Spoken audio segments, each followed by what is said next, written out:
Sebuah jet pribadi yang diduga ditumpangi pemimpin kelompok tentara bayaran Wagner, Yevgeny Prigozhin, jatuh di Rusia. Prigozhin sempat memimpin pasukannya melancarkan pemberontakan terhadap Presiden Putin.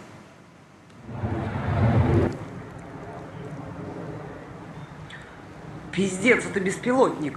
Pesawat jatuh dalam perjalanan dari Moskwa menuju Saint Petersburg, sekitar 100 km sebelah utara ibu kota Rusia. Seluruh penumpangnya dilaporkan tewas. Otoritas penerbangan sipil Rusia menyebut Prigozhin masuk daftar penumpang pesawat yang terregistrasi milik grup Wagner tersebut. Namun belum dipastikan apakah Prigozhin naik pesawat itu.